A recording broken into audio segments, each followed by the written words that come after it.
It sounds like the helicopters are gone, so I guess the rescue is over. You can't even walk in this place or turn around or anything. It's insane. These guys still haven't been able to launch their boat. They had to push this car out of the way. It was stuck. This trailer's, if it's not stuck, it's certainly unlevel at least. Let's go get my feet wet. I can't come this far and not at least put my feet in the river. Here I am saying stay out, stay alive. And then I'm going to go right down here and just kind of like hop right in. Not really hop in, I'm just going to get my feet wet, but yeah. This is not the safe place I was talking about either.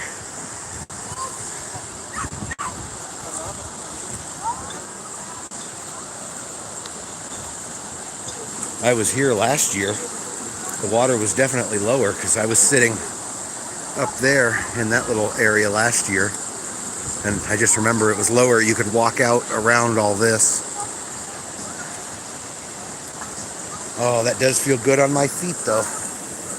There are ways, even here you can, I mean, this is dangerous, but if you stay within a few feet and you sit down and stay out of the current, even in that current, I could probably walk out there, but a lot of people couldn't. You can see over there, it does get kind of hairy in a few places here. Look at all that black sand on the beach.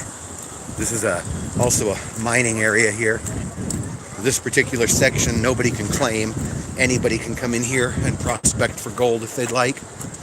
Somebody had something parked up here or a tent set up here probably. Look how unlevel that is. That's got to be miserable for trying to sleep.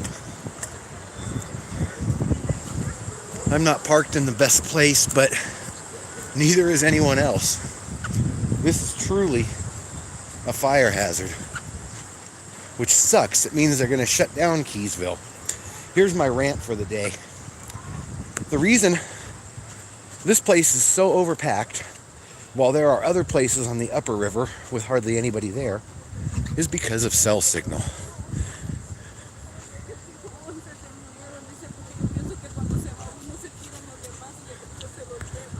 That lady's crying, which means she's probably related to the victims, which makes me sad. I mean, you know there's a victim anywhere you go, but when you see something like this, but that makes it a little more real when you walk past one of their friends or relatives crying. Wow.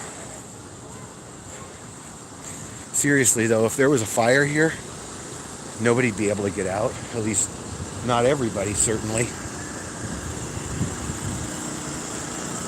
Now this is the place I was talking about that's supposed to be safe to swim, but it's not this year. This is a bad example. Still, I would say safer than the main river, but probably not really safe. Last year we were jumping off that rock.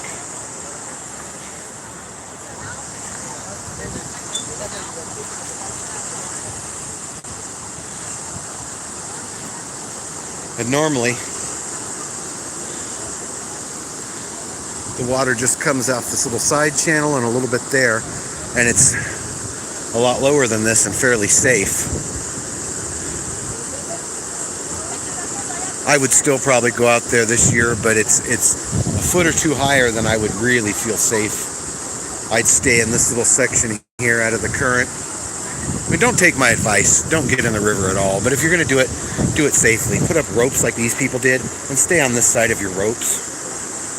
Stay on this side of the tree. This water's just as cold as that water.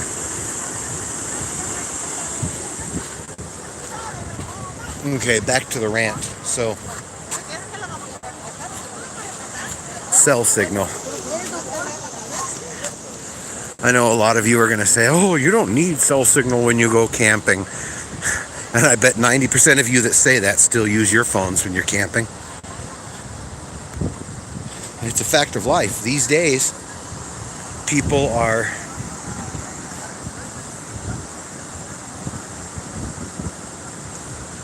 hooked on their phones. People are used to having this communication, calls and internet 24 hours a day. And so when they plan their camping trips, they plan their camping trips in places where they'll have signal. Because certain people throw a big fit. Other people within the federal government listen to those fits, and they don't allow companies to put cell towers. Very rarely do they allow people to put cell towers on public land. Because of this, many campgrounds sit empty, while others become overcrowded like this because everybody wants to have cell signal. If they would let people put cell towers in more campgrounds, there'd be more places for people to go, and it wouldn't be so busy all the time. But no. They can't put a cell tower. They can't use up 100 square yard area for a set of towers when they could, save millions of acres with people being able to report fires when they see them by being able to call. So if I was to drive up the Kern River right now on the Upper Kern, and I saw a fire up there, or somebody fell over and had a heart attack and needed an ambulance or something, it would take an hour to get to a place where I could actually call for help. People who are worried about a small piece of land being destroyed to build a cell tower are the ones responsible when millions of acres burn because the people who saw the fire couldn't report it fast enough, allowing it to grow much larger before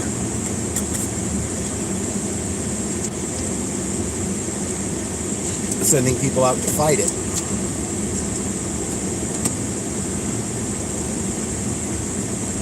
That's one of my biggest gripes. They need to do something to allow cellular community, backwood, Forest Service, BLM, and even national park areas.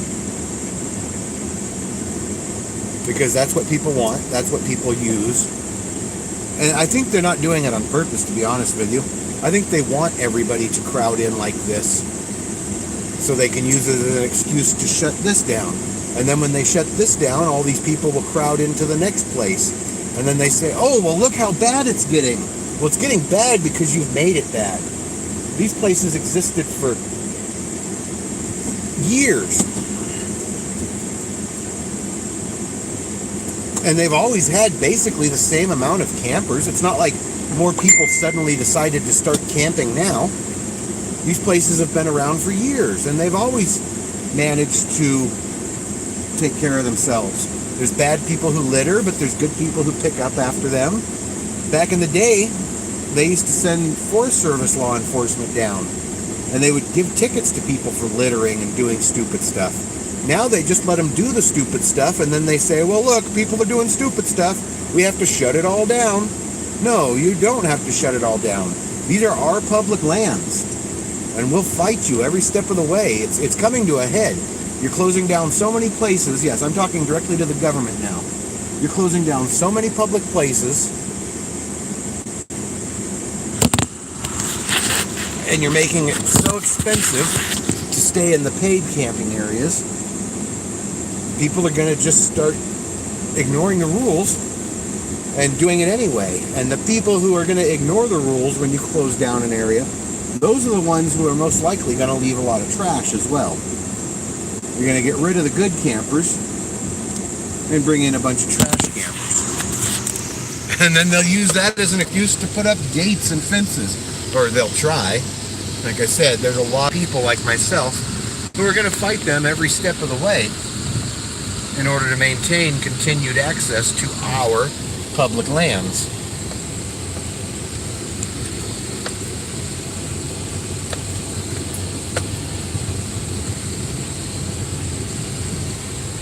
This is an amazing thing, and this is part of what makes America an awesome place.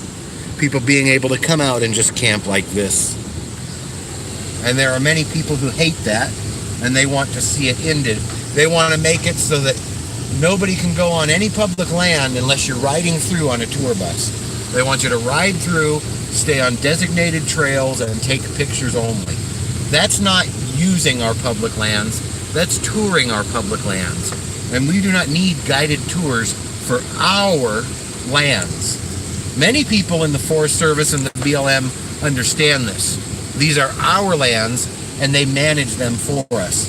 Many others take an obviously incorrect approach, which is spelled out in their mission statement that their approach is incorrect. But they believe that they are federal lands, and they are managing their lands and allowing us to use it. But that's not how it works. Never was how it works, and believing that's not going to change it. Now, taking small steps to reduce access, yeah, they're doing that, and it is having an effect, a negative effect, and soon it's going to backfire on them.